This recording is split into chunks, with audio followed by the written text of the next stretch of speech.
বিভিন্ন ইস্যু তৈরি করে জালেমরা এখনো বসে নেই, বিশেষ করে আমাদের প্রতিবেশী জালেমরা।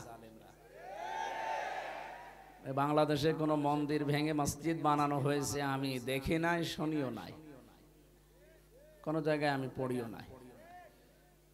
কিন্তু আপনি দেখেন আমাদের প্রতিবেশী বলে যারা দাবি করে, এরা আমাদের মসজিদগুলো ভেঙ্গে ভেঙ্গে এরা মন্দির বানিয়ে দিচ্ছে।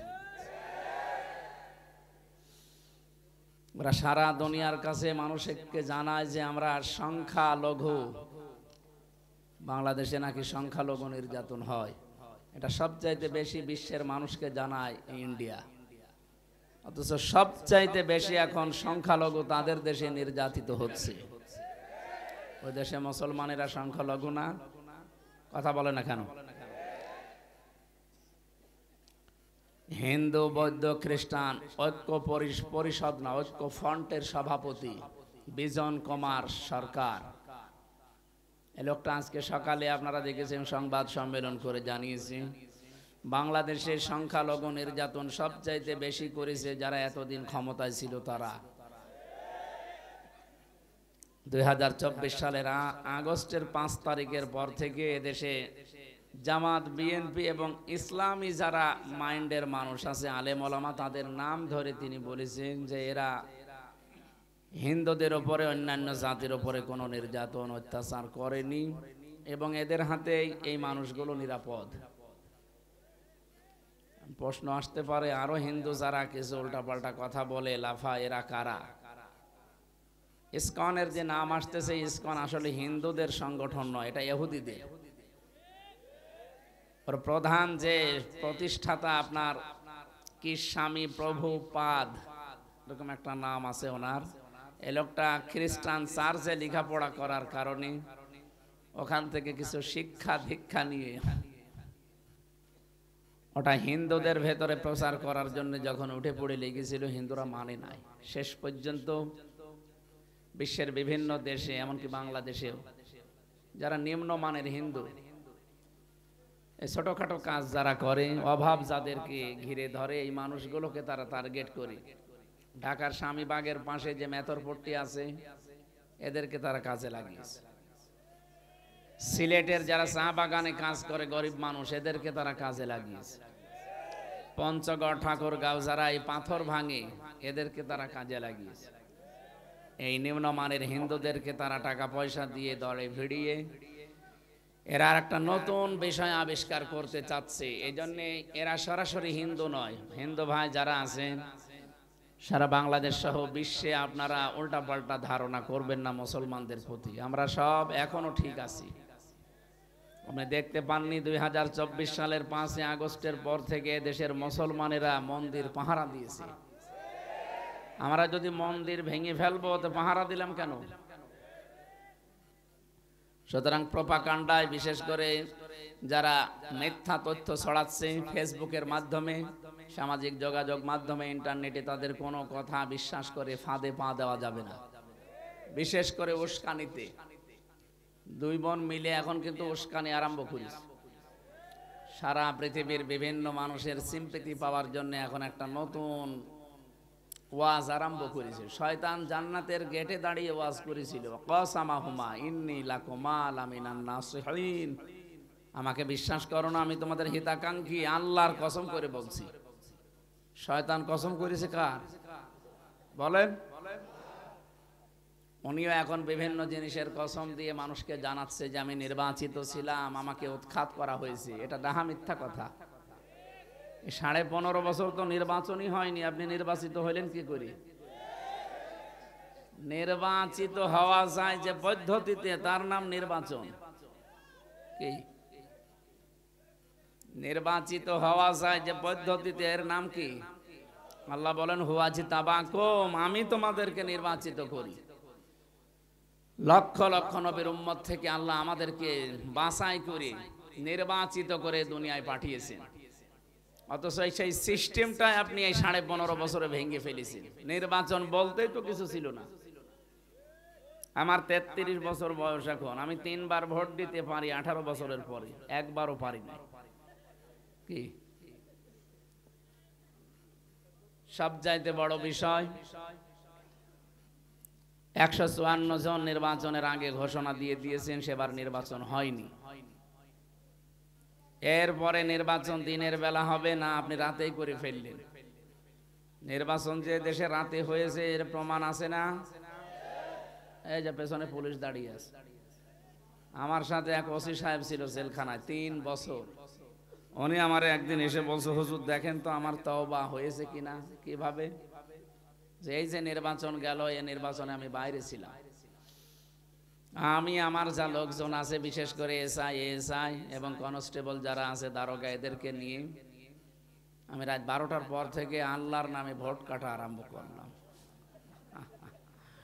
আমি ফাঁসির কন্ডেম সেলে ছিলাম, আমার কাছে এসে এইভাবেই বলছিল, এই যে কোরআন শরীফ আমার সামনে, যে ফজরের আজান পর্যন্ত এই কাজ কারবার করে ভর্তি করে আমি পাঠিয়ে দিলাম জায়গা মতো। এবার গোসল করলাম, ওযু করার পরে 2 রাকাত নামাজ পড়লাম, বললাম আস্তাগফিরুল্লাহ। হুজুর আমারই তওবা হয়েছে না। আপনি তো আল্লাহর কাছে দোষ করেননি, আপনি দোষ করেছেন হামজার কাছে। একটা এমপি বানাতে 3.5 থেকে 4 লাখ হামজা লাগে। কথা বলছেন এখানে? আপনি আমাদের কারো রায় না নিয়ে রাতের বেলায় এই কাজ করে ফেললেন, আর আপনি এখন আস্তাগফিরুল্লাহ পড়ছেন। আপনি কি দোষ আল্লাহর কাছে করেছেন? এজন্য আপনার তাওবা হয়নি। হ্যাঁ, তাওবা করবেন তাদের কাছে, অপরাধ করেছেন যার কাছে। তাওবার যে 3টা শর্ত, প্রথম হচ্ছে আপনি অনুশোচনা করবেন, 2 নম্বরে স্বীকার করবেন। স্বীকার করবেন কার কাছে? দোষ করেছেন যার কাছে। আপনি তো আল্লাহর কাছে দোষ করেননি যে আস্তাগফিরুল্লাহ পড়লে আল্লাহ মাফ করে দিবে। আপনাকে স্বীকার করা লাগবে 3.5 থেকে 4 লাখ হামজা এবং হামজার স্ত্রী যারা আছে, বোন যারা আছে, মা যারা আছে, এদের কাছে। এদের কাছে হয়তো আপনি বাড়ি বাড়ি গিয়ে মাফ চেয়ে নিলেন, কিন্তু ভয়ঙ্কর বিষয়, এই 3.5 বছরে অনেক মানুষ দুনিয়া থেকে বিদায় নিয়েছে, তাদের কাছে মাফ চাবেন কি করে? এই জন্য সবচাইতে বড় ক্ষতি হয়ে গেল এই 15.5 বছর জালেমকে টিকিয়ে রাখতে যারা ডাইরেক্ট ইনডাইরেক্ট সাহায্য করেছেন, তাদের দুনিয়াও শেষ, আখিরাতও শেষ। পেছনে তারা দাঁড়িয়ে আছে, এই পুলিশগুলো হয়তো এগুলো করেনি, কিন্তু অনেকে করেছে যারা এখনো চাকরিতে যোগ দেয়নি। কারণ তারা জানে যে আমরা যা করেছি কেউ না জানে, আমি নিজে তো জানি, জনগণের সামনে পড়লে এখন পিটিয়ে মেরে ফেলবে। এই জন্য এই মিথ্যা কথা ছড়ানো থেকে বিরত থাকা দরকার। আপনি একটা হাজি মানুষ, কি মিথ্যা কথা ছড়ালে হাজিদের বদনাম হবে না? এই যে আমরাও তো হাজি দুইজনেই। আপনি যে মিথ্যা কথা ছড়াচ্ছেন, আপনার নামে কয়েকদিন পরে দেখবেন আর হাজি বলবে না, বলবে পাজি। সেইটা তো আমাদের নামও চলে আসবে। এত টাকা খরচ করে হজ করলাম, আর এখন যদি পাজি শোনা লাগে আপনার কারণে। এই জন্য আশা করছে মিথ্যা তথ্য আর ছড়াবেন না। তামাম দুনিয়া জানে যে আপনি মিথ্যা কথা বলেন, অন্তত এই বিষয় আর মিথ্যা ছড়াবেন না।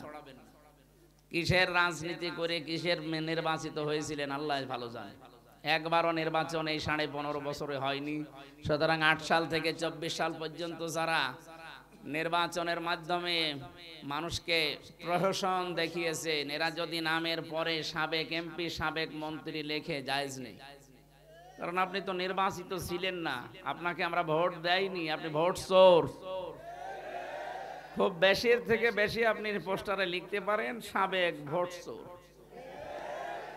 সাবেক এমপি সাবেক মন্ত্রী লেখা ঠিক না। আর এই 15.5 বছরে যা টাকা পয়সা নিয়েছেন, রাষ্ট্রের বেতন ভাতা যাই বলেন, এগুলো সব ফেরত দেওয়া লাগবে। যেহেতু নির্বাচন হয়নি, আপনি এগুলো নেওয়াও বৈধ হয়নি, এগুলো ফেরত দেবেন, জনগণের কাছে ক্ষমা চাইবেন নিঃস্বার্থভাবে। এরা যদি মন থেকে বলে ঠিক আছে মাফ করে দিলাম, তাহলে আপনি পরিত্রাণ পাবেন। তাছাড়া মাফ পাওয়ার কোনো কায়দা নেই। কথা বুঝতেছেন?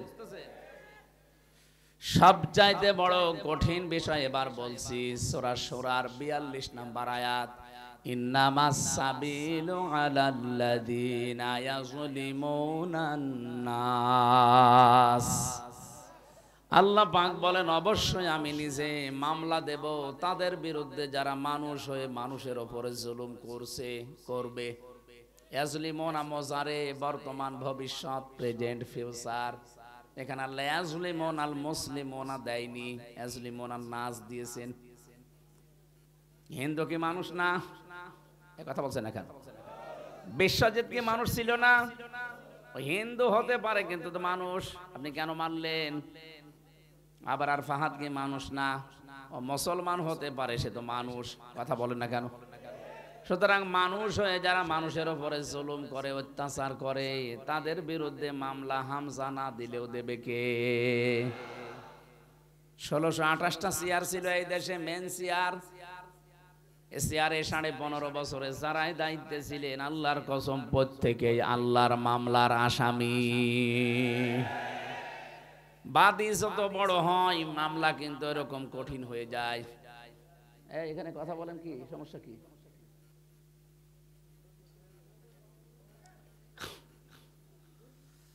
আমি 3 বছর না 3 দিনও আমার জেলে থাকা লাগতো না যদি কোনো সলিমত দিয়ে আমার মামলা দিত। কয় টাকা লাগবে আপনার? আমি আকিস গ্রুপের খতিব ছিলাম, যত টাকা লাগে ওরা রাজি ছিল। কি করেন কি? আপনাকে কিছু বলেছি আমি? কিচ্ছু লাগবে না, নিয়ে যান, যান স্যারের এটা থাক, বাকি নিয়ে যান, ডিস্টার্ব করেন। এখন বসেন, আবার ওখানে কোনে কোথায় যাচ্ছেন? বসেন বসেন। মাহফিল যারা দেয় আসলে এরা শোনে না, বিভিন্ন ঝামেলায় থেকে নষ্ট করে ফেলে। একদম নড়াচড়া করবেন, ওই জায়গায় একদম স্টপ হয়ে বসে থাকেন। এত রাতে কি কথা বলার, কথা শোনার এনার্জি থাকে? আর আমার আজকে চলছে 3টা, আমার জীবন শেষ হয়ে গেল। আপনারা পারেন, ছাড়েন না, আমিও পারছি না। আল্লাহু আকবার।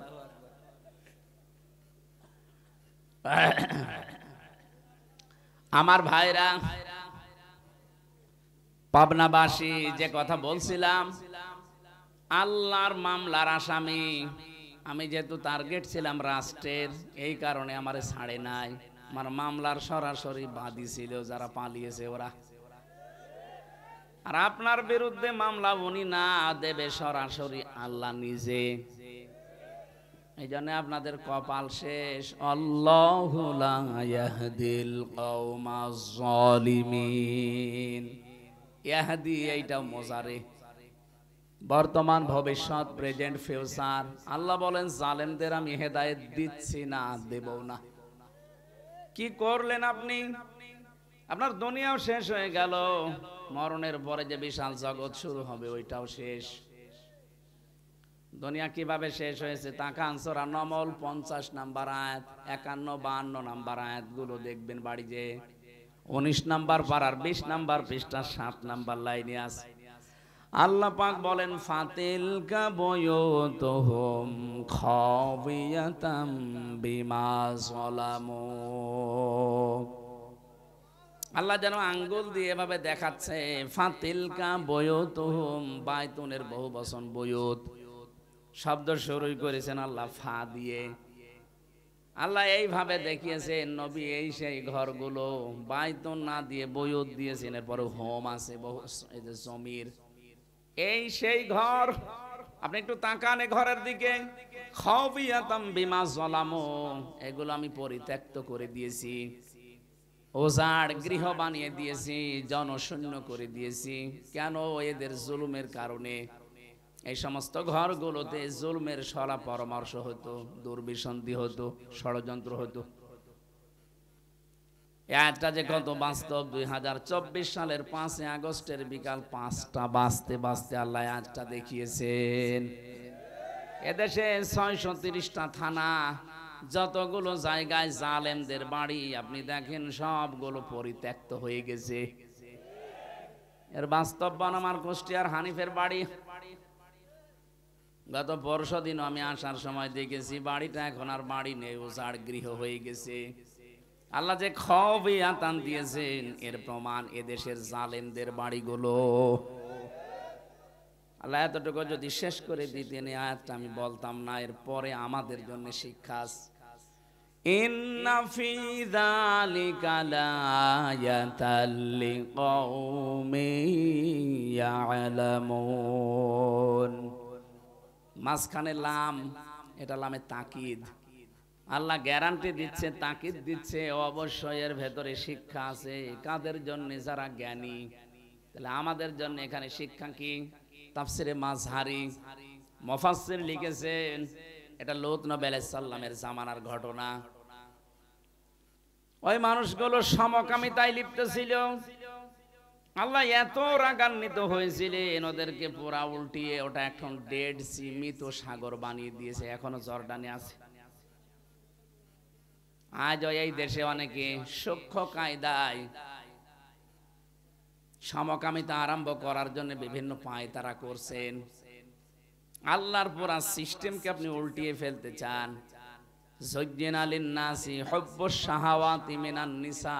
আল্লাহ বলেন আমি আকর্ষণ তৈরি করে দিয়েছি এই পৃথিবীতে 7টা জিনিসের প্রতি, তার এক নম্বরে নারী। কে? নারীর প্রতি পুরুষের আকর্ষণ, এটা স্বাভাবিক, আল্লাহ বানিয়ে দিয়েছে। সেইটা এখন পুরা উল্টিয়ে আপনি পুরুষে পুরুষে নারীতে নারীতে বিয়ে করবেন। এই কাজগুলো যারা আরম্ভ করতে চাচ্ছেন তারা আল্লাহর বিধানে হাত দিচ্ছেন। আল্লাহর বিধানে হাত দিলে কি হয় আপনি 5 দিনেই টের পেয়েছেন। এই বাংলাদেশে একটা দল বলতো ক্ষমতার উৎস আল্লাহ, তাদেরকে আপনারা নিবন্ধন বাতিল করে দিয়েছিলেন। কথা বলেন না কেন? শুধু এতটুকুই শেষ করেননি, নিষিদ্ধ পর্যন্ত করেছিলেন 1 তারিখে। যেহেতু আল্লাহ সব চাইতে বড়, সব ক্ষমতার উৎস, এটা বিশ্বাস করতো তারা, আপনি তাদেরকে নিষেধ করে দিলেন। আল্লাহ এমন কায়দা করেছে, এমন ধরা ধরেছে, 5 দিনে আপনাকে নিষিদ্ধ করে দিয়েছে। এখন পরিচয় দেওয়ার মতো আপনার মুখ আছে দুনিয়ায়? কার কাছে যে বলবেন যে আমি অমুক দল করি, পিটিয়ে মেরে ফেলবে মানুষ। এই জন্য আমাদের এই আয়াত থেকে শিক্ষা নেওয়ার বিষয়, 15.5 বছর যারা এত বড় শিকড় তৈরি করেছিল, একেবারে গভীর থেকে গভীর পর্যন্ত এদের শিকড় ছিল। পিয়ন থেকে শুরু করে রাষ্ট্রপ্রধান পর্যন্ত সব জায়গায় সেট করা তাদের লোক। 15.5 বছর চালিয়েছে। এত শিকড় তৈরি করার পরে আল্লাহ বলেন আমি শিকড় কেটে দিয়েছি। ফাকুতিআ দাবিরুল কওমিল্লাযিনা যালামু আলহামদুলিল্লাহি রাব্বিল আলামিন। জালেমদের শিকড় কেটে দিয়েছেন কে? এজন্য তো ঘর বাড়িগুলো আজ উজাড় গৃহ হয়ে গেছে, জনশূন্য। 3 দিন আগের পত্রিকা দেখলাম, সবচাইতে বড় দামি বাড়ি আমরা যারা মনে করতাম ঢাকার ওইটা, অনেকে যে আবেগে চুমা খেত, অথচ পরিত্যক্ত হয়ে গেছে এখন 3 মাসে। পরশুদিনও দেখলাম 7-8 জন মিলে একসাথে টয়লেট করছে, মনে হচ্ছে জামাতবদ্ধ প্রসাব চলছে। 3 মাসে যদি আল্লাহ অবস্থা করে দিতে পারে, 3টা বছর চেয়েছেন, নাম চিহ্ন পর্যন্ত জালেমদের জমিনে থাকবে না। আমি আবার বলছি, তাহলে আমাদের এখানে শিক্ষা কি? নাম দিলেন আল্লাহ, যে তাকিদ দিয়ে আমাদেরকে কে জানাতে চান? উনি জানাতে চেয়েছেন বাংলার মানুষেরা এত বড় শিকড় তৈরি করার পরও যদি ওদেরকে আমি একেবারে খবিয়াতান বানিয়ে দিতে পারি, পরিত্যক্ত করে দিতে পারি, আগামীতে যারা চেয়ারে বসবে এরা যদি জালেম হয়, তাদেরও আমি আল্লাহ বাড়ি ঘর পরিত্যক্ত করে দেব। কথা বোঝে? যেন আমরা যেন জালেম হয়ে না যাই। যদিও একটা প্রতিবেশী যাই পেলাম, এমন জালেম পেয়েছি, ওরা মার খায় প্রত্যেকটা জায়গায়, আর শোধ তোলে আমাদের উপরে। আপনি দেখেন ওরা পাকিস্তানের বর্ডারে মার খায়, চীনের বর্ডারে মার খায়, নেপালের বর্ডারও মার খাচ্ছে, মায়ানমারের বর্ডারও মার খায়, আর সব শোধ তোলে এসে আমাদের উপর। এমন একটা প্রতিবেশী পেয়েছি, বলতেও পারি না, সইতেও পারি না। হেদায়েত কামনা করেও তো লাভ নেই, কারণ ওদের হেদায়েত আল্লাহ দেবে না। জালেম যখন জুলুমের সীমানা পার করে ফেলে, তখন আল্লাহ হেদায়েত থেকে বঞ্চিত করে দেয়। ফেরাউন দেখেন নিও হেদায়েত পায়নি কেন? কারণ ও শেষ পর্যায়ে চলে গিয়েছিল জুলুমের। আমার মনে হচ্ছে 15.5 বছরে যারা জুলুমের শেষ পর্যায়ে পৌঁছে গেছে, এই মানুষগুলো আর ফিরে আসবে না। এই জন্য এখনো পর্যন্ত কথা রং বলছে, এটা যে নরম হবে না, এখনো কথা বৃদ্ধি বাড়তেছে। আবার বসে লিস্ট করে রাখো অমক অমক পুলিশের, আমি আসতেছি। লজ্জা আছে? সারা দুনিয়ার ইতিহাস আপনি পাল্টিয়ে ফেললেন। এই পৃথিবীতে আজ পর্যন্ত আমি শুনিনি যে 350 এমপি একবারে হারিয়ে যায়। দেশটা কত রসাতলে নিয়ে গিয়েছিলেন যে জাতীয় মসজিদের ইমামও পালিয়ে গেছে। কিছুদিন আগে আবার জোর করে ওই জায়গা নেওয়ার জন্য এসেছিল, জনগণ জুতা দিয়ে পিটিয়েছে। পরের দিন আবার দেখি স্ট্যাটাস দিয়েছে যে জনগণ জুতা মেরেছে কিন্তু আমার গায়ে লাগেনি। ওরে শয়তান! মানুষের কমন সেন্স কোথায় গিয়ে পৌঁছেছে ওর বিবেক বলেন তো? একটা ইমাম সাহেবকে মানুষ যদি জুতা মারে, ওই রকম মানুষের ইমামতি করা ঠিক? শুধু মসজিদের ইমাম না, রাষ্ট্রের ইমামতও ঠিক না। 3 দিন না 4 দিন আগে আমি মৌলভী বাজার থেকে ওরা আমার হেলিকপ্টারে দিয়ে গেল। আসার সময় পাইলটকে বললাম এই যে হুক লাগানো আছে, আমার হাত পড়েছিল, মানে আমার দিকে তাকিয়ে বলছে ওখানে হাত দেবেন না, হুকটা যদি ছড়ে যায় পড়ে যাবে। মনে মনে ভাবছিলাম আল্লাহ, 2 বোন যখন পালিয়ে গেল একটু হুকটা খুলে গেল না কেন? হুকটা খুলে গেলে তো পড়ে যেত। তাহলে এই ঝামেলা এখন আর হয় না। এখন এই যে মাঝে মাঝে ইস্যু তৈরি করে ওখান থেকে বসে বসে, আর ওইগুলো নিয়ে দেশের কিছু আবেগলা মানুষ মনে করে হ্যাঁ কাজ হচ্ছে, কিছুই হচ্ছে না। দেখেননি গোপালগঞ্জের পেছনে কিভাবে লাল করে দিয়েছে পুলিশ? এখন আর ওই পুলিশ নেই, ঝামেলা করলে আবারও লাল করে দেবে। এই জন্য আমরা কোনো ফাঁদে যেন পা না দেই। কিচ্ছু হয়নি, সব ঠিক আছে। কিছু ষড়যন্ত্র যা চলছে সব মিটে যাবে, সব ধুলি কণার মতো উড়ে যাবে ইনশাআল্লাহ। আমরা ঐক্যবদ্ধ যেভাবে হচ্ছে জাতি, এভাবে সত্যি যদি দেশের জন্য এক হয়ে থাকতে পারি, সারা দুনিয়া একদিকে হয়ে গেল কিচ্ছু হবে না আমাদের। কিন্তু ঐক্যবদ্ধ ভেতরে যদি কেউ ফাটল ধরায় কোনো মুনাফিক, আবার কিন্তু সামনে সমস্যায় পড়া লাগবে। বাংলাদেশ এখন উহুদের ময়দানের মতো আছে। কি উহুদের ময়দানে মানুষ মনে করেছিল যা বিজয় হয়ে গেছে, এবার যেই গনিমতের মাল কোড়াতে গিয়েছে নবীজির আদেশ বাদ দিয়ে, তখন ঠিক আবার অতর্কিত হামলায় অনেক মানুষ মারা গিয়েছে। আমাদের অবস্থা ঠিক এখন উহুদের ময়দানের মতো আছি। একটু ছাড় পেয়ে ফ্রি পেয়ে মন যা বলছে আমরা যেন তাই না করি। অনেকে কিন্তু আরম্ভ করেছে দেখতে পাচ্ছি, কথা বলেন না কেন? অনেকেই তাদের সে পুরাতন অভ্যাসে আবার ফিরে যাচ্ছেন, সাদাবাজি করা, বিভিন্ন বাজার দখল করা। আরে ভাই, এখনো তো যুদ্ধ শেষ হয়ে যায়নি। নবীজির ওই কথা মতো থাকেন, টিকে থাকা লাগবে আগে। ষড়যন্ত্রগুলো আগে বন্ধ হোক। মামলা যা হয়েছে 160টা হবে না, 560টা মামলা লাগবে। আমি জেলখানায় এক একজনকে জিজ্ঞাসা করতাম কয়টা মামলা দিয়েছে, একজন বলছে 313টা, একজন বলছে 560টা। তাই আমরা চাই গণহত্যার সাথে যারা জড়িত সবাই না, যেই কয়জন জড়িত সত্যিকার অর্থে তাদের শাস্তি দেওয়া দরকার, নাইতে আগামী পৃথিবী বসবাসের যোগ্য করে রাখা যাবে না। কথা বলছেন আমার? এজন্য যারা এই কাজ করেছেন, 2722 জন মানুষকে হত্যা করেছেন এই 5 তারিখের আগ পর্যন্ত। 2780 জন মানুষকে পঙ্গু করে দিয়েছেন। কারো হাত নেই, কারো পা নেই, কারো চোখ নেই। এটা বিশাল বোঝা দিয়ে গেলেন এই পরিবার, সমাজ, রাষ্ট্রের উপরে। এদের বিচার যদি না হয়, আগামীতে যারা বসবে তারা এর চাইতে ডবল জালেম হবে। কথা বলেন না কেন? আমরা চাই যারা যা করেছে দ্রুত শাস্তি দেওয়া হোক, যেন পৃথিবী দেখে শিক্ষা নিতে পারে। না, এদেশে এখনো আইনের শাসন আছে। এতদিন শুধু বলি উড়িয়েছে যে আমরা আইনের শাসন প্রতিষ্ঠা করছি, পুরাটা মিথ্যা কথা। আমারে ধরে নিয়ে গেল আমার বাড়ি থেকে, পরের দিন পেপারে দিল না, ওনারে চোড়াহাঁস থেকে নিয়ে এসেছে। এই মিথ্যা শুরু হয়েছে একেবারে জামিন পর্যন্ত, পুরাটা মিথ্যা ছিল। একটা ঠনকো মামলা দিয়ে 3 বছর পর্যন্ত আটক করে রাখলেন। আপনার বিবেক একটু কাঁদেনি? আপনার বিবেক নেই তো কাঁদবে কি করে? বিবেক থাকলে আপনজন যারা আছে তাদেরকে ছেড়ে মানুষ চলে যায়। নবীজি যেদিন নবুয়ত পেয়ে আসে, সেদিন খাদিজাতুল কুবরা বলেছিলেন, হে স্বামী আবুল কাসেম, ভয় পাবেন না, ইন্নাকা লা তাসিলুর রাহিমা, আপনি তো আত্মীয়তার সম্পর্ক ঠিক রাখেন। রক্তের সম্পর্ক যারা ঠিক রাখে তাদের কোনো ভয় নেই, কোনো জিন পরিভূত কেউ আপনাকে ভয় দেখাতে পারে না। এখান থেকে প্রমাণ হয় যারা রক্তের সম্পর্কগুলো ঠিক রাখবে তাদের ভয় আল্লাহ দূর করে দেবে। অথচ আজ হাজারো মানুষ দেখতে বেশ ভালোই মনে হয়, কিন্তু আত্মীয়তার সম্পর্কগুলো আমরা ঠিক রাখতে পারছি না। যাদের কারণে পারছি না তাদেরও সতর্ক হওয়া লাগবে। আজ পরিবারে একটা পুরুষ তার রক্তের সম্পর্ক যাদের সাথে, বিশেষ করে তার আপন ভাই, আপন বোন, মা বাবা, চাচা, ফুফু, এদের সাথে রাখতে পারে না, যার কারণে সেটা হচ্ছে তার বউ। কথা বলে না কেন? মেয়েরা নেই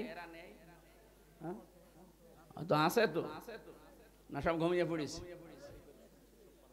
সম্মানিত মা বোনেরা, শুধু নামাজ পড়া, রোজা রাখা, কালো বোরকা পরা ইবাদত না, পারিবারিক জীবনে এটা যে কত বড় ইবাদত। হযরতে খাদিজাতুল কুবরা রাদিয়াল্লাহু তাআলা আনহা তার স্বামীকে অভয় দিচ্ছে, আপনি ভয় পাবেন না, আপনি রক্তের সম্পর্ক ঠিক রাখেন। সুতরাং যারা রক্তের সম্পর্কগুলো আরো অটুট করবে তাদের ভয় নেই। সূরা নেসার তাফসিরে এসেছে, সব কিছু আল্লাহ কমপ্লিট করার পর এই যে রেহেম, যেটা এটা আল্লাহর কুদরতি পা চেপে ধরেছিল, ডাক দিয়ে বলে, মাবুদ তুমি আমার ব্যাপারে তো কিছু বললে না।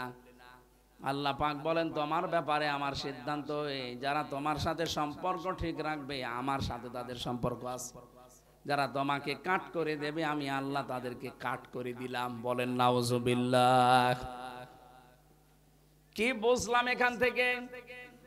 আমরা এই দেশ থেকে যারাই পালিয়ে গেল, ওই দুই বংশধনা বহু মানুষ তো পালিয়ে গেল, এদের সাথে আমাদের সম্পর্ক ছিল না? ছিল না? কথা বলে না কেন? কেউ আপা বলে ডাকতাম, কেউ ভাবি বলে ডাকতাম, কেউ কন্যা বলে ডাকতাম, কত রকমের সম্পর্ক, সব ত্যাগ করে আপনি চলে গেলেন না বলে। এই যে সম্পর্ক যারা ঠিক রাখে না, এদের ভেতরে ভয় তৈরি করে দেয় কে? এই জন্য এত ভয় পেয়েছে যে দুপুরের খাবারও খেতে পারেনি।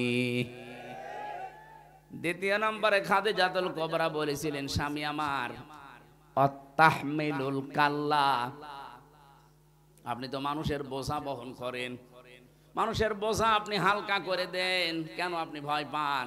আপনি মানুষের সুখের দুঃখের বোঝা, কষ্টের বোঝা, ঋণের বোঝা, এগুলো হালকা করেন, বোঝাগুলো পাতলা করে দেন, আপনি ভয় পাবেন না। কি দেখলাম আমরা, যত রকমের বোঝা এই দেশে উনি দিয়ে আমাদেরকে চলে গেল। এদেশে এখন একজন মানুষ জন্ম নিলে 1,20,000 টাকা তার মাথার উপরে ঋণ। কথা বলছেন না? এই যে 2780 জন এখন হাসপাতালে বেডে কাতরাচ্ছে, তার না নেই, হাত নেই, চোখ নেই, অন্ডকোষ উড়ে গেছে, কি তারা তার পরিবারের কাছে একটা বোঝা না? কথা বলে না কেন? সে তার মা বাবার কাছে, ভাই বোনের কাছে এখন বোঝা হয়ে গেছে, কারণ হাত নেই, পা নেই, সে বোঝা নাকি? এই যে বিশাল বিশাল বোঝা এই দেশে আপনি দিয়ে গেলেন, দুঃখের বোঝা, কষ্টের বোঝা, ঋণের বোঝা, এগুলো আপনি না দিলেও পারতেন। চলে যখন স্বামীর বাড়ি যাবেন তো এগুলো দিয়ে গেলেন কেন? আপনি তো স্বামীর বাড়ি গিয়েছেন, কারণ এর আগে বহুবার তারা বলতো যে আমাদের স্বামী স্ত্রীর সম্পর্ক, একজন স্বামীর বাড়ি আর একজন গেছে দোলাভাইয়ের বাড়ি। আমরা চাই এদেশ থেকে যারাই বিদেশে যায় তারা রেমিটেন্স যোদ্ধা, টাকা পয়সা পাঠায়। আপনারা 3 মাস আর 6 দিন হয়ে গেল, কই টাকা তো পাঠান না। কি করছেন আপনারা? 2 জন মিলে অন্তত 2 বোন মিলে টাকা পয়সা একটু কামাই করা যাচ্ছে না? কেউ স্বামীর পকেট মারবেন, কেউ দুলাভার পকেট মারবেন, ওইটা একটা কৃপণ তো, এই জন্য পকেটে টাকাও রাখে না। তাহলে কি বললাম এখান থেকে বলেন তো? যারা মানুষের বোঝা হালকা না করে আরো বোঝা দিয়ে যায়, চাপিয়ে দেয়, তাদের ভেতরে ভয় তৈরি করে দেয় কে? আজ কত মানুষ মানুষকে বোঝা দিয়ে গেছে, এই জন্য প্রশাসনের ওই মানুষগুলো এখন আরো যুক্ত হতে ভয় পায়। কত রকমের বোঝা আপনি প্রশাসনে আদালতে থাকার কারণে দিয়েছেন, বিনা কারণে একটা মানুষকে নিজে ধরিয়ে দিয়েছেন, মিথ্যা মামলা দিয়ে, মিথ্যা সাক্ষী দিয়ে তার জীবনটা নষ্ট করে দিয়েছেন। একটা মানুষ জেলে থাকা মানে তার পরিবার পুরা ধ্বংস হয়ে যাওয়া। কথা বলেন না কেন? বিশাল বিশাল বোঝা যারা দিয়েছিলেন, এই মানুষগুলোকে আমার মনে হয় ছাড় দেওয়া ঠিক হয়নি, এদের ওপরও বোঝা দেওয়ার দরকার ছিল। কিচ্ছু জানে না, ঘরে ঘুমিয়ে আছে, ঘুম থেকে উঠে যাচ্ছে হাসতে, কি গো তুই গাছ কেটেছিস? কখন? স্বপ্নে। এইরকম মামলা দেশে ছিল না? ছিল না? ওই যে পেছনে সাক্ষী দাঁড়িয়ে, জিজ্ঞেস করেন তো। আমার মামলার যে আয়ু ছিল ওটা আমার নিজেই মাঝে মাঝে বলতো, হুজুর আপনার দোষ নেই আমি জানি, কিন্তু আপনার বাবাকে বলেন টাকা দেওয়া লাগবে। দোষ নেই, জানেন টাকা দেওয়া লাগবে না। টাকা কি আপনি আমার বাবার কাছে পান? মনে হচ্ছে টাকা পায়, টাকা দেওয়া লাগবে। সেদিন কল দিয়েছিল আমারে, বলছো হুজুর কিছু বলবেন না, আমারে মাফ করে দিন। মাফ করতে পারি, আগে টাকা ফেরত দিন। আপনি মাফ চাবেন, টাকা দেবেন না মানে? আগে টাকাগুলো ফেরত দিয়ে এরপরে বলেন মাফ চান। আমি যেই কথা তুলেছিলাম, আমার ষড়যন্ত্র জাল যেভাবে বিছিয়েছে, এটা আল্লাহর রহমত আর আমাদের ঐক্যবদ্ধ এই শক্তি ছাড়া সম্ভব না। আল্লাহ যেন তার রহমতের মাধ্যমে আমাদের শক্তি আরো বৃদ্ধি করে দেন। এত রাত পর্যন্ত যারা দাঁড়িয়ে আছেন, বসে আছেন, ধৈর্য নিয়ে আছেন, রাত জেগে জেগে, আমার মতো একটা ছোট্ট মানুষের জন্য সবাইকে ওয়েলকাম জানিয়ে শুকরিয়া আদায় করছি, আলহামদুলিল্লাহ। দরুদ আর সালাম পাঠ করার মাধ্যমে তেলাওয়াতকৃত আয়াত, যেটা সূরা আনফাল 3 নম্বর আয়াত, আল্লাহ রাব্বুল আলামিন বলেন 2 নম্বর আয়াত, এটা আল্লাহর দৃষ্টিতে মুমিন কারা। আমরা অনেক মানুষ মনে করে আমি নামাজ পড়ি, আমি রোজা রাখি, হজ করে আসলাম, আমি মুমিন হতে পারিনি। না। সাহাবী প্রশ্ন করলেন, হে নবী, আমি যে মুমিন, আমার ঈমান আছে, আমি কিভাবে টের পাবো? বিশ্বনবী বললেন, ইদা সাররাতকা হাসানাতুকা ওয়া সাআতকা সাজ্জিআতুকা ফাআনতা মুমিন। মুসলিম শরীফের হাদিস। নবীজি বলেন, যখন তোমার ভালো কাজগুলো তোমাকে আনন্দ দেয় আর অন্যায় কাজ হলে ভেতর থেকে একটা বাধা আসে, তখন বুঝবে তোমার ঈমান আছে। 15.5 বছরে ভালো কাজ সবার কাছে কিন্তু ভালো লাগেনি। কথা বলেন না কেন? ভালো কাজ আরো বাধা দিয়েছে। এই কোরআনে কারিম প্রচার করা, কোরআনে কারিম শেখানো, এটা কি ভালো কাজ না খারাপ কাজ বলেন? অন্য জাতি নাই বলতে পারে, আপনি বলেন কি করে? অন্যান্য জাতির লোককে আমি যেখানেই কোরআনে কারিম শুধু বুঝে পড়ার জন্য দিয়েছি, তাদের কাছে এখন এটা ভালো কাজ। সেদিন যশোরের এক বিসিএস ক্যাডার অধ্যাপক কলেজের, ওনার আমি 3 মাস টার্গেট দিয়েছিলাম যে স্যার, আপনাকে আমি মুসলমান হতে বলি না, শুধু আমাদের ধর্মীয় গ্রন্থটা একটু বুঝে পড়েন। 3 মাস পরে দেখছি বলছে আমি মুসলমান হয়ে গেছি। এটা যদি প্রচার না করতাম, তাকে না শেখাতাম, সে মুসলমান হতো। এটা প্রচারের মাধ্যমটা পর্যন্ত 15.5 বছরে বিভিন্ন ইস্যু তৈরি করে বন্ধ করে দিয়েছিলেন। সরাসরি বলেন না যে হবে না, কিন্তু 14 জায়গায় অনুমতি নেওয়া লাগবে, এই সিস্টেম করেছিলেন। সুতরাং ভালো কাজ যাদের ভালো লাগেনি, অন্যায় কাজ দেখলেও যাদের কাছে অন্যায় মনে হয়নি, ভেতর থেকে কোনো বাধা আসেনি, আপনি বুঝবেন আপনি নামাজ পড়লো, আপনার ঈমান নেই। এই জন্য আল্লাহর দৃষ্টিতে মুমিন কারা, আল্লাহর দৃষ্টিতে আসলে ঈমানদার কারা, 3টা গুণ এখানে আল্লাহ পরপর দিচ্ছেন। ইন্নামাল মুমিনুনা আল্লাযীনা ইযা যুকিরাল্লাহু ওয়াজিলাত কুলুবুহুম। আল্লাহর দৃষ্টিতে ঈমানদার তারা, যে মানুষগুলোর সামনে আল্লাহর নাম উচ্চারণ হলে তাদের কলিজা কেঁপে ওঠে। ওয়াজিলাত কুলুবুহুম, তাদের কলবে কাঁপ ধরে। মানুষের সামনে আল্লাহর নাম, আল্লাহর কোরআনের কথা, বড়দের কথা বললে তাদের ভেতরে একটা ভয় তৈরি হবে, কেঁপে কেঁপে উঠবে না। আরো বৃদ্ধি আমাদের অনেকের বেড়েছে। ওয়াইদা তুলিয়াত আলাইহিম আয়াতুহু যাদাতহুম ঈমানা, তাদের সামনে আল্লাহর আয়াতগুলো যদি তেলাওয়াত হয়, ব্যাখ্যা বিশ্লেষণ হয়, ওদের ঈমান যা আছে আরো বেড়ে যাবে। এই গ্যারান্টি দিচ্ছে কে? বলেন বলেন। ঈমান বেড়ে যাবে শুধু মানুষের না। সূরা জিনের 2 নম্বর আয়াতের তাফসিরে আমি পড়েছি, এটা তাফসিরে হাক্কানিতে আছে। নবীজি কোরআনে কারীম জিনদের সামনে তেলাওয়াত করেছিলেন। আল্লাহ পাক বলেন, ফাকালু ইন্না সামি'না কুরআনান আজাবা। জিনেরা কোরআন শুনেছে, 2 বছর 5 বছর বয়স না, যাদের বছর 1000 বছর 1500 বছর বয়স, তারা তাওরাত শুনেছে, জাবুর শুনেছে, ইনজিল শুনেছে। ওই জিনেরা কোরআন শোনার পরে তারা বলছে আমরা এক আশ্চর্য কোরআন শুনলাম। এতটুকু জিনেরা বলে শেষ করে দেয়নি, ইয়াহদি ইলার রুশদি ফাআমান্না বি ওয়ালান নুশরিকা বিরাব্বিনা আহাদা। জিনারা বলে যে এমন কোরআন আমরা শুনেছি, কোরআন আমাদেরকে হেদায়েতের পথ বলে দিয়েছে, আমরা ঈমান আনলাম, এমন ঈমান এনেছি জীবনে কোনোদিন আল্লাহর সাথে আর শরীক করব না, আর শরীক করব না, এতটুকু না গ্যারান্টি দিয়ে বলেছে ওয়ালাং তাজিদা, কখনো আমরা আর শরীক করব না। কয়েক মিনিট মাত্র কোরআনে কারীম শোনার পরে যদি তাদের ঈমান এত বেড়ে যায়, এত মজবুত হয় যে কোরআন তাদেরকে হেদায়েতের পথ শুধু বলে দেয়নি, তারা সঙ্গে সঙ্গে ঈমান এনেছে, আর ঈমানটা এত শক্ত মজবুত যে আল্লাহর সাথে কোনোদিন তারা শরীক করবে না সিদ্ধান্ত নিয়ে ফেলেছে। সুতরাং আমরা যারা এখানে কোরআন শুনছি, সত্যি যদি ওইরকম মন নিয়ে আমরা শুনতে পারি, মাস্ট বি জাদাতুহুম ঈমান, আমাদের ঈমান বাড়বেই, কিন্তু মন থাকা লাগবে আপনার। এই কোরআন নবীজি আবু বকরের সামনেও পড়েছিলেন, আবু জেহেলের সামনেও পড়েছিলেন, দুইজনের নামের আগে আবু আছে। এক আবু বকর কোরআন শোনার পরে তার ঈমান বেড়ে গেছে, শুধু ঈমান বাড়ে নাই, আল্লাহ পাক বলেন ওয়াইদা সামিউ মা উনজিলা ইলার রাসূলি তারা আয়ুনাহুম তাফিদু মিনাদ দামি মিম্মা আরাফু মিনাল হক।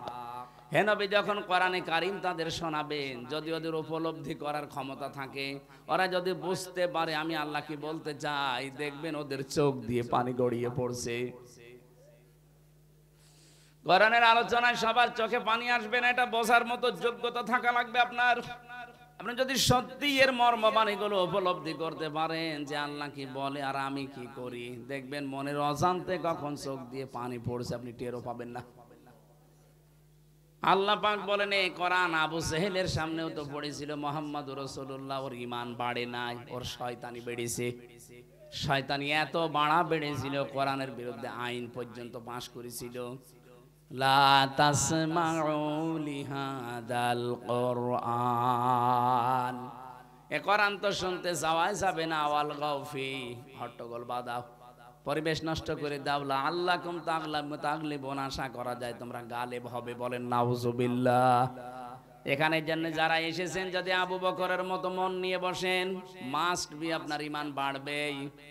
যদি আবু জেহেলের মতো মন নিয়ে বসেন, আমির হামজা না, আমির হামজার উস্তাদ কথা বললো, আপনার ঈমান বাড়বে না, আপনার শয়তানি বাড়বে। এই জন্য আমাদের মন তৈরি করা লাগবে আগে আবু বকরের মতো না আবু জেহেলের মতো, বলেন বলেন, আবু বকরের মতো মন নিয়ে বসেন। এ কোরআনে কারীম যদি কাউকে হেদায়েত দিতে না পারে, তাকে আর পথ দেখানোর মতো কোনো কিছু দুনিয়ায় নেই। এই যে জালিকাল কিতাবু লা রাইবা ফি, কিতাবের আগে আলিফ লাম আছে, এই একটাই মাত্র কিতাব দুনিয়ায় আল্লাহ দিয়েছেন যেটা মানুষকে হেদায়েত দিতে পারে। সুবহানাল্লাহ বলতে পারেন? কিন্তু কোরআন থেকে হেদায়েত পেতে হলে কিছু শর্ত আল্লাহ দিয়েছেন। সূর্য আলো দেয়, সবাই কিন্তু সূর্য থেকে আলো পায় না, পায় অন্ধ যারা তারা আলো পায়। সূর্য তো ঠিকই আলো দিয়ে যাচ্ছে, কিন্তু অন্ধ আলো পাবে না। এ দোষ কি সূর্যের না ওর চোখের? কোরআনে কারীম হেদায়েত দেওয়ার জন্য এসেছে, হাদা বায়ানুল লিন্নাস হুদাল লিন্নাস, বিশ্ব মানবতার হেদায়েতের জন্য আল্লাহ এটা পাঠিয়েছে। কিন্তু আমি যদি নিতে না পারি, এ দোষ আল্লাহর না কোরআনের না, এ দোষ আমার কপালের। গিরিশচন্দ্র সেন বেটা হিন্দু মানুষ, কোরআন শরীফের শুধু বাংলা অর্থ লেখেন, তাফসিরও হালকা লিখেছে। এই লোকটা কোরআন পড়েছে বেশি আমাদের চাইতে, ও লিখেছে বেশি, ও বুঝেছে বেশি, হেদায়েত পায়নি, কারণ ওর মন ছিল না। আমাদের যদি সত্যিই মন না থাকে, সারা রাত ব্যাপী দেওয়া না, সারা জীবন ব্যাপী যদি আপনি আলোচনা দেন, জীবনেও আপনি হেদায়েত পাবেন। আপনি আগে মন তৈরি করেন, কথা বলেন না কেন? এই জন্য আমাদের মন আগে তৈরি করা লাগবে যে আমি আসলে কোরআন থেকে হেদায়েত নিতে চাই। আল্লাহ যদি জানাতে পারেন জাদাতুহুম ঈমানা, তোর ঈমান বাড়বেই, তাহলে আমার ঈমান বাড়ে না যখন বুঝতে হবে আমার কপালের দোষ, আল্লাহর দোষ না। আল্লাহ রাব্বুল আলামিন বলেন ওয়ালা রাব্বিহিম ইয়াতাওয়াক্কালুন। এই যে জাদাতুহুম ঈমান, এই আয়াতের ব্যাখ্যায় আমি পড়েছি, কেউ যদি তেলাওয়াত করে কারো সামনে, চারটা বিষয় সে যেন অনুধাবন করে নেয়। ওয়াইদা তুলিয়াত আলাইহিম আয়াতুহু, তাদের সামনে যখন আল্লাহর আয়াত তেলাওয়াত করা হয়, তেলাওয়াত কি পড়া, কোরআন শরীফের কোরআন পড়ার ব্যাপারে আমি 3টা শব্দ পেয়েছি, কারা, রতালা, তালাওয়া। এই 3টা শব্দের অর্থের ভেতরে আমি অভিধানে 4টা বিষয় পেয়েছি। 1 নম্বরে আপনাকে শুদ্ধ করে পড়া লাগবে, 2 নম্বর এটা বুঝতে হবে, 3 নম্বরে যতটুকু বুঝলেন এর উপরে প্র্যাকটিক্যাল লাইফ সেট করা লাগবে, 4 নম্বরে যা বুঝলেন এটা যেন মানুষ মানতে পারে সেই পরিবেশ তৈরি করে দেওয়া লাগবে। এই 4টা শর্ত মেনে যদি সত্যি আমরা পড়তে পারতাম, মান করাল কোরআনা, যে ব্যক্তি কোরআন পড়ে তার মানে 4টা শর্ত মেনে যারা পড়ে, ফাস্তাসাহারাহু, এবং কোরআনকে যারা ইজহার করে, এখানে ইজহার শব্দের ব্যাখ্যায় শুধুমাত্র প্রকাশ করা না, স্পষ্ট করা না, কোরআন ইজহার করা মানে কোরআন বিজয় করা। বিজয় করার অর্থ এর পরের 2টা শব্দ থেকে আরো বেশি স্পষ্ট। নবীজি বলেন ফাহাল্লা হালালাহু ওয়া হারামা হারামাহু আদখালাহুল্লাহুল জান্নাহ। কোরআন যদি দেশে, কোরআন যদি সমাজে বিজয়ী থাকে, তাহলে হালালকে হালাল মানা, হারামকে হারাম জেনে ছেড়ে দেওয়া সহজ হবে। আমাদের দেশে কোরআন বিজয়ী নেই, এই জন্য হারামকে হারাম জানার পরও আমরা ছেড়ে দিতে পারি না। এক কথা বলেন না কেন? হালালকে হালাল জানার পরও আমরা আঁকড়িয়ে ধরতে পারি না, কারণ এদেশে কোরআন বিজয়ী নেই।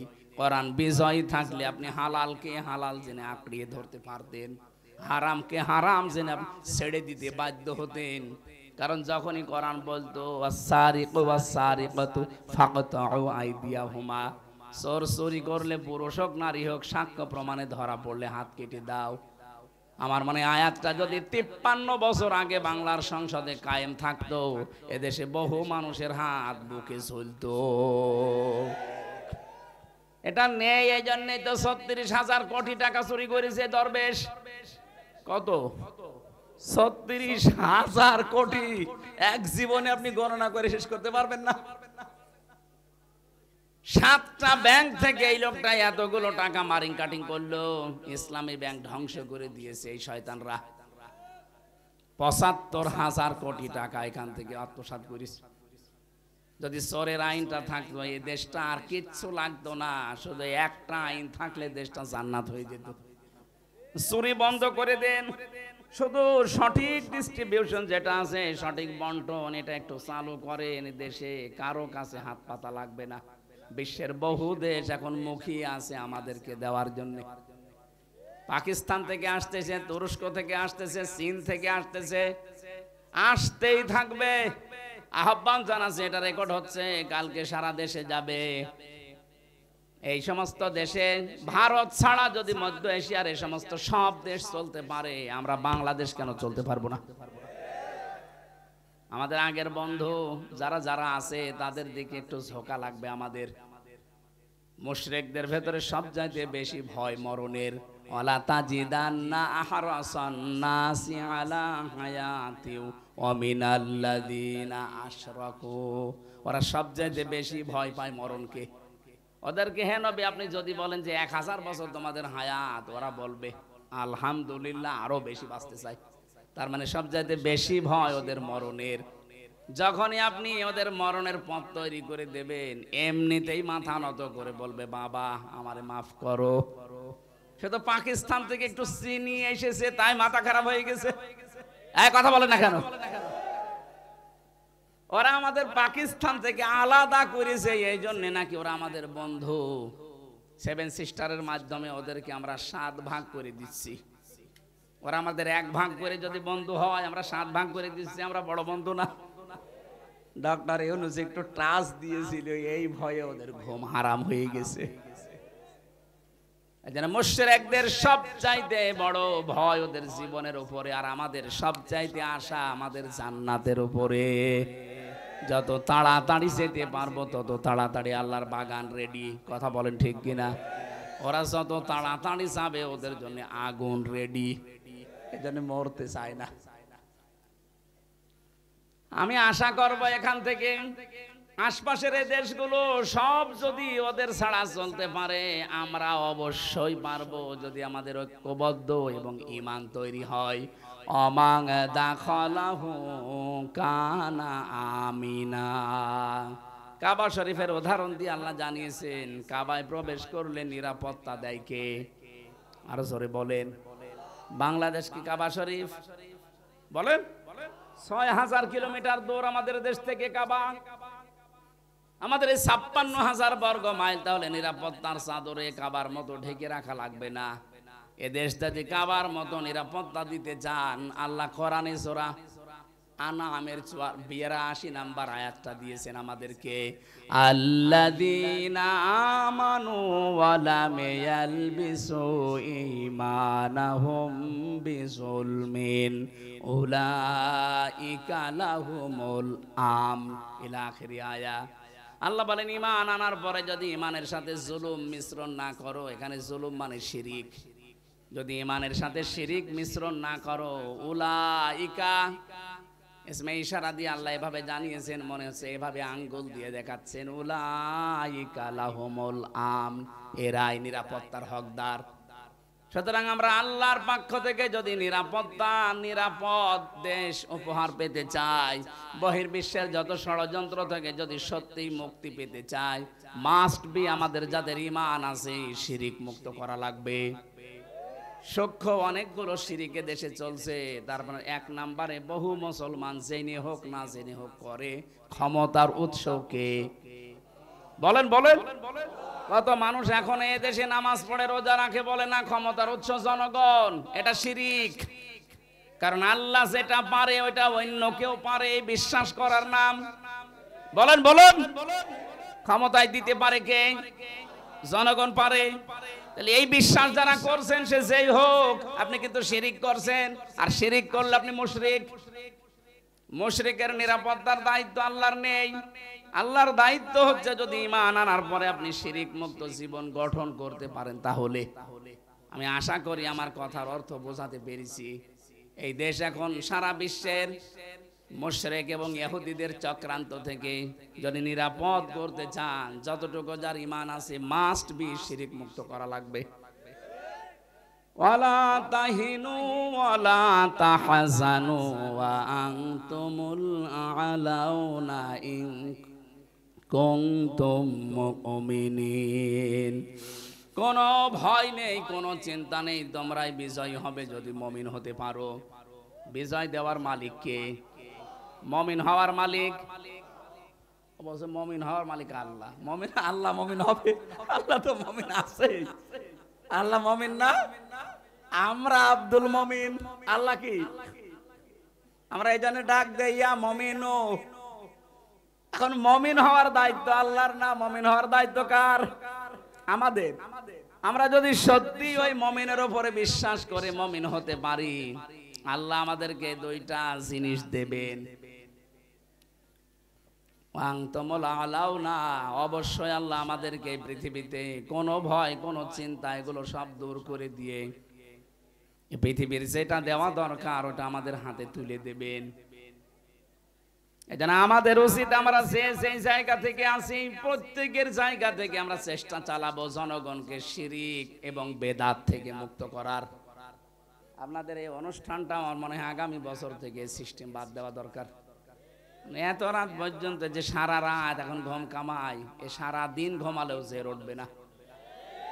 আগামী থেকে আল্লামা সাইদি সাহেবের মতো ওই যে পাবনা দারুল আমান ট্রাস্টে হয় না, রাত 9:30 10টায় মাহফিল শেষ হয়ে যায়। অনেকে বলো হুজুর মানুষ আসে না। মানুষ আসে না, মানুষের বাপ আসবে মানুষের। আপনি শুধু লিখে দেবেন পোস্টারের নিচে যে মাগরিব থেকে রাত 9টা পর্যন্ত মাহফিল শেষ। সাইদি সাহেব মানুষ ছিল, ওনার মাহফিলে যদি মানুষ আসতে পারতে আমাদের আসবে না কেন? আমরা নিয়মই বানিয়ে ফেলেছি প্রধান বক্তা রাত 12টায়। এটা করলে যে এখন তাহাজ্জুদের নামাজ, ফজরের নামাজ, সকালে কর্মজীবন আছে, কি করবেন বলেন তো? এই নিয়মটা পাল্টাতে হবে। আগামী থেকে এসব করবেন না। আপনি 9টা 10টার ভেতরে অন্তত অনুষ্ঠান ক্লোজ করে দেবেন, মানুষ বাড়ি যেয়ে ঘুমাতে পারে। এজন্য আমাদের ঈমানের ভেতরে যেন শিরিক না থাকে। আমি আবার বলছি এক কথাই, আল্লাহ যেটা পারে ওইটা অন্য কেউ পারে, বিশ্বাস করার নাম কি? শিরিক যারা করে তারা বলেন বলেন মুশরিক। আমরা যেন মুশরিক হয়ে কবরে না যাই। এদিকেও দুনিয়া পেলাম না, ওদিকেও আখেরাত নষ্ট হয়ে যাচ্ছে। আমরা শিরিক থেকে মুক্ত হব ইনশাআল্লাহ। তাহলে এই জমিনটা আল্লাহ নিরাপত্তার চাদর দিয়ে কাবার মতো ঢেকে দেবেন। এখানেও চুরি হবে না, ডাকাতি হবে না, ছিনতাই হবে না। কাবার চত্বরে যেমন ছিনতাই নেই, ছিনতাই আছে, ডাকাতি আছে। এই ৫৬,০০০ বর্গ মাইল আল্লাহ ওইভাবে বানিয়ে দেবে। ওনার ইবাদতটা একনিষ্ঠ ভাবে শিরিক মুক্ত, বেদাত মুক্ত যদি আমরা করতে পারি, ফালিয়াবুদু রাব্ব হাযাল বাইত আল্লাযী আত'আমাহুম মিন জু' ওয়া আমানাহুম মিন খাউফ। খাবারের যে চিন্তা, ভয়ের যে টেনশন, এগুলো আল্লাহ সব দূর করে দেবে।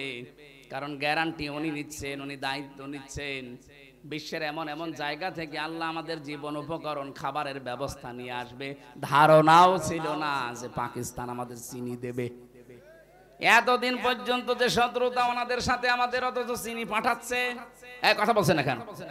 আমাদের ইমান যদি সত্যি ওই বরাবর চলে যায়, শুধু পাকিস্তান না, নেপাল থেকে জিনিস আসবে, ভুটান থেকে আসবে। আর যে সমস্ত দেশগুলো আমাদের দেখতেই পারতো না, সৌদি আরব আজকে ঘোষণা দিয়েছে বাংলাদেশের পরিস্থিতি যাই হোক, মুসলমানদের পাশে আমরা আছি। আল্লাহ রাব্বুল আলামিন ওদের মনের ভেতরে ঈমান যদি কারো নাও থাকে, বিবেক আছে, ওই বিবেকটা নাড়া দিয়ে দেবে। এটা সূরা নাহালের ১১২ নম্বর আয়াতের ব্যাখ্যায় পাবেন। যেহেতু অনেক রাত হয়ে গেছে আর আমারও চলে যাওয়া লাগবে, সে দিনের বেলায় নওগাঁ, জন্য শেষ করে দিচ্ছি খুব তাড়াতাড়ি। আল্লাহর দৃষ্টিতে যদি সত্যি ঈমানদার হতে চাই, কোরআনের আয়াত শুনলে, ব্যাখ্যা শুনলে ঈমান আপনাদের বাড়বে। ওয়ালা রাব্বিহিম ইয়াতাওয়াক্কালুন। বাড়ি যাওয়ার আগে ভরসা করবেন কার প্রতি? তাওয়াক্কুল নিয়ে বাংলাদেশে একটা ভেজাল আছে। আমরা মনে করি আল্লাহ যা করবে তাই, ঠিক আছে, আল্লাহ যা করবে তাই, কিন্তু আগে কাজকর্ম আপনি পুরাটা কমপ্লিট করে ভরসা করবেন আল্লাহর উপরে। ফাইদা আযামতা ফাতাওয়াক্কাল আলাল্লাহ। কাজকর্ম করার পরে সিদ্ধান্ত দেবেন কার উপরে? আপনি কাজই করেননি। মুহাম্মদুর রাসূলুল্লাহর তাওয়াক্কুল লক্ষ্য করুন। এই একটু বসেন ভাই। বিশ্বনবীর তাওয়াক্কুল ছিল যেদিন তিনি হিজরত করবেন, তিনি যদি একবারেই চলে যেতেন তো হয়ে যেত না। আগে আবু বকরকে জানিয়ে রেখেছিলেন যে আমরা হিজরত করতে পারি। শুধু এতটুকুই করেননি, হিজরত করার রাতে হযরতে আবু বকরকে নিয়ে তিনি উল্টা পথে গিয়ে গারে সরে অবস্থান নিয়ে ৩ দিন ছিলেন। আগে থেকে ২ জনকে ঠিক করেছিলেন আবু বকর, নিজের সন্তান আব্দুল্লাহকে আর নিজের বাড়ির কাছের মানুষকে। ছোট মানুষ বিভিন্ন দোকানে দোকানে ঘুরতো দিনের বেলায়, মক্কায় কি কি সংবাদ আছে ওটারা পৌঁছিয়ে দিত। যেহেতু পায়ের ছাপ পর্যন্ত কাফেররা বুঝে ফেলে, এজন্য ওই যে আরেকজনকে ঠিক করা ছিল, যেটা রাখাল, ওকে আবু বকর বলেছিল তুমি কাজ করবে, আমার আব্দুল্লাহ চলে যাওয়ার পরে ওই জায়গায় ছাগলের পাল লাগিয়ে দিবা যেন তার পায়ের ছাপ নষ্ট হয়ে যায়। আপনি কৌশলগুলো অবলম্বন করেন, যত কাজ করা দরকার সবগুলো কমপ্লিট করার পরে যদি ভরসা করে থাকেন আল্লাহর প্রতি, এইটা ঠিক আছে। কিছুই না করে যা করে আল্লাহ না, এর নাম তাওয়াক্কুল না।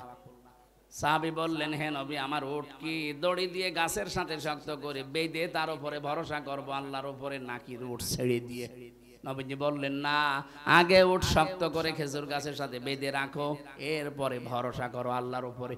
আমরা এই তাওয়াক্কুল করব, যে যেখানে যেই জায়গায় আছি ওই জায়গাগুলো আগে কাজের দ্বারা, যোগ্যতার দ্বারা ওই জায়গাগুলো কমপ্লিট করার পরে ভরসা করা লাগবে কার উপরে?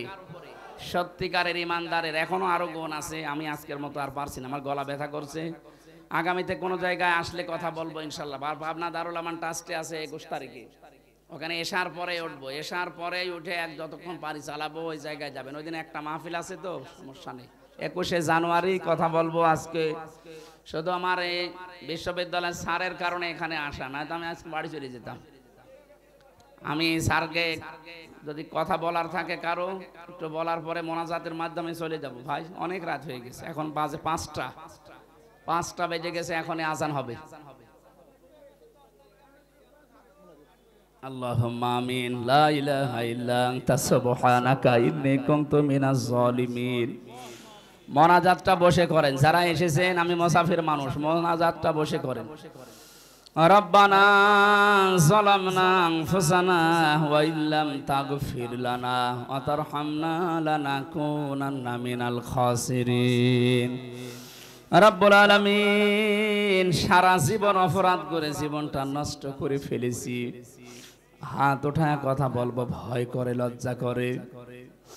নামের আগে আলেম লেখা আছে, এই জন্য আরো বেশি ভয়। কিয়ামতে না জানি কোটি কোটি মানুষের সামনে আবার অপমান করো।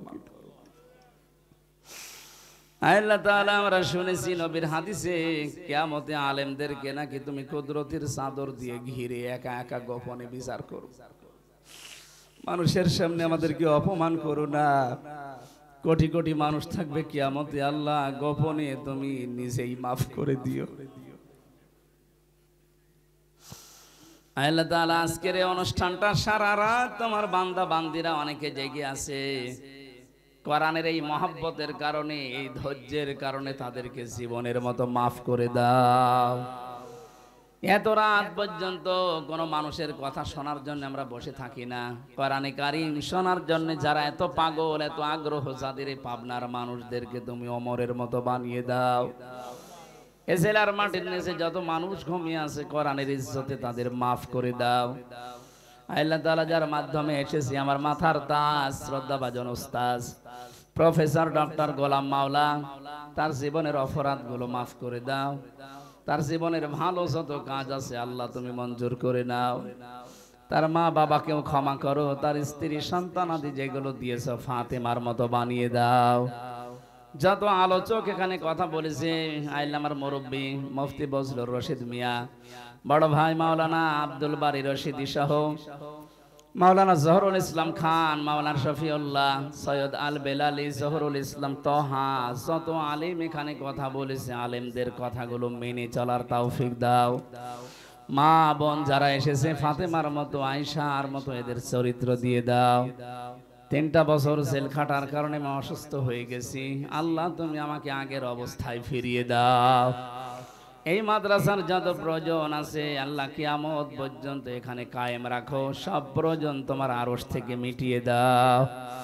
কথা বললেই কণ্ঠে ব্যথা হয়ে যায়, আল্লাহ আমার কণ্ঠটা তুমি ভিক্ষা দাও। প্রশাসনের যে ভাইগুলো সারা রাত কষ্ট করছে, নিজের বাবা মা, আত্মীয় স্বজন, স্ত্রী পুত্র ছেড়ে বাংলার বিভিন্ন প্রান্তে তারা দায়িত্ব পালন করে, আল্লাহ বাংলার প্রশাসনের উপরে তোমার রহমত নাজিল করো। তাদের আজকের পুরা দায়িত্বটা ইবাদত হিসাবে তুমি মেনে নাও। তাদের শরীরকে সুস্থ রাখো, তাদের মা বাবাকেও তুমি সহি সালামতে রাখো। রব্বুল আলামিন, এলাকায় যত গোরস্থান আছে, যত মানুষ কবরে ঘুমিয়ে আছে, চিরতরে ক্ষমা করে দাও। কখন কার কাছে আজরাইল পাঠিয়ে দাও জানি না, আসলেই যেন বলতে পারি লা ইলাহা ইল্লাল্লাহু মুহাম্মাদুর রাসূলুল্লাহ। আসসালামু আলাইকুম।